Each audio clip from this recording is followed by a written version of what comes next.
आज आपके लिए बेताल राक्षस की कहानी लेकर आ चुका हूँ। तो इस कहानी को सुनने के बाद आपके भी रोंगटे खड़े हो जाएंगे। इस कहानी में शामिल है हाबू, हेमंत, राजू और मोनू। चारों दोस्त जाते हैं एक जंगल में नाइट के समय घूमने के लिए, और उन्होंने प्लान बनाया था कि नाइट के समय जंगल में ही रुकेंगे।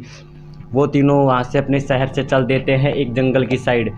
पर जो हाबू था, जो गांव से था, इसलिए उसे पुरानी बातों पर ज़्यादा ही कुछ ध्यान रहता था। थोड़े आगे चलने के बाद उन्हें एक राक्षस की मूर्ति दिखाई दी, जिस पर बड़े बड़े नाखून और उसके दांत भी काफ़ी लंबे दिखाई पड़ रहे थे। पर हाबू ने इतना सीरियस नहीं लिया और हाबू ने कहा कि यार यहीं पर आज रात का डेरा डालते हैं और बाद में आगे चलेंगे। पर हेमंत उसकी बात सुनने के लिए राजी ही नहीं हुआ। हेमंत बार बार कह रहा था कि आगे किसी तालाब के पास रुकेंगे, वहाँ पर ताज़ा मछलियाँ भी मिल जाएंगी और वहाँ पर ताज़ा मछलियों को बनाकर खा भी लेंगे। और तभी मोनू बोलता है कि भाई कि नदी के पास जाएंगे तो बढ़िया नींद आएगी हमें, तो और तू तो गांव से, तेरे को तो ऐसे ही कुछ डर वगैरह लग रहा होगा। पर बाबू को पता था कि उसके साथ कुछ ऐसी अनहोनी होने वाली है, जिस कारण वह काफ़ी शांत था और चुपचाप चला जा रहा था। थोड़ी देर बाद हाबू को ऐसा महसूस होने लगता है कि जैसे उसके साइड से कोई गुजरा हो। हाबू तुरंत अपने दोस्त मोनू से कहता है कि मेरे को यहाँ से ऐसा लगा कि कोई मेरी साइड से कोई चल कर गया हो। इतने में हेमंत कहता है कि तू गांव से है और तुझे आज भी गांव की उन्हीं बातों पर विश्वास है, तुझे हमारे साथ आना ही नहीं चाहिए था। हाबू अपनी बात को धीमी करते हुए चुपचाप उनके पीछे पीछे चलने लगता है।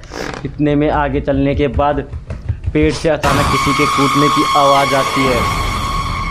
उन आदमियों को देखने के बाद चारों के पैर एक जगह पर रुक गए और चारों ने एक तौर देखना स्टार्ट कर दिया।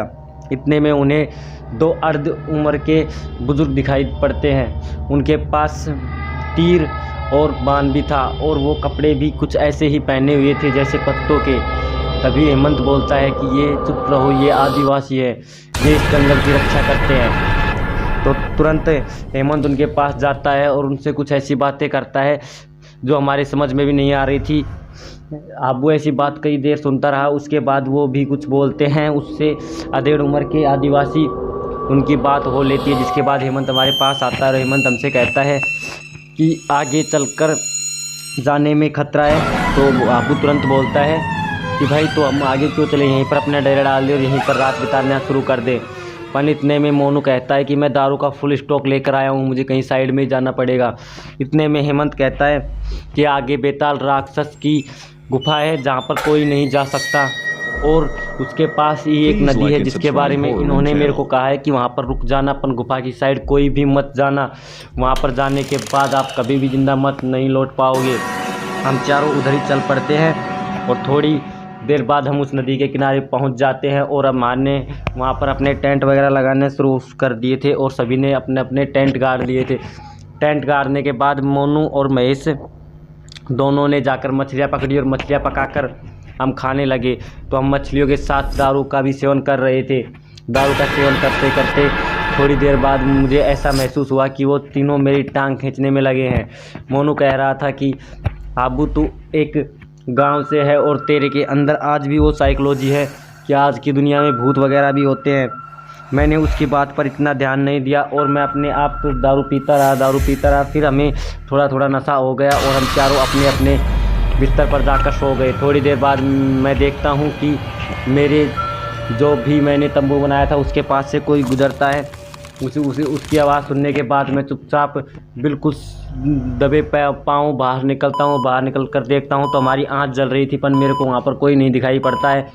मैं बाहर निकल जाता हूँ और बाहर निकल कर महेश और मोनू के तंबू में जाता हूँ। दोनों को काफ़ी उठाने की कोशिश करता हूँ, पर उनमें से कोई नहीं उठता। इतने में मैं हेमंत के तंबू के अंदर जाता हूँ तो देखता हूँ कि हेमंत वहाँ पर नहीं था।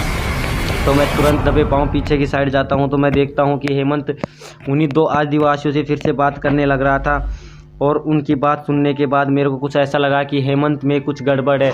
उसी ने हमें इस जंगल में आने के लिए चारों को कहा था और ये भी कहा था कि चारों जंगल में चलेंगे तो बहुत मज़ा आएगा।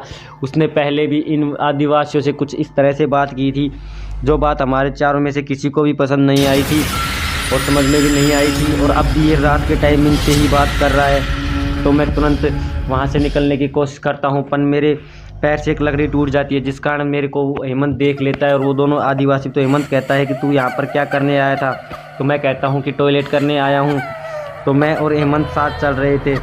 इतने में हेमंत अपने मन में सोचता है कि आज काफ़ी नाइट का समय है, आज मैं वो काम इनके साथ कर लेता हूँ जिस काम के लिए मैं इनको यहाँ पर लाया था। पूरी कहानी देखने के लिए सेकंड पार्ट में पूरी कहानी आ जाएगी, इसलिए चैनल को लाइक एंड सब्सक्राइब जरूर कर लेना। आपका भाई सेकंड पार्ट इससे भी धांसू लेकर आने वाला है। जय हिंद, जय भारत।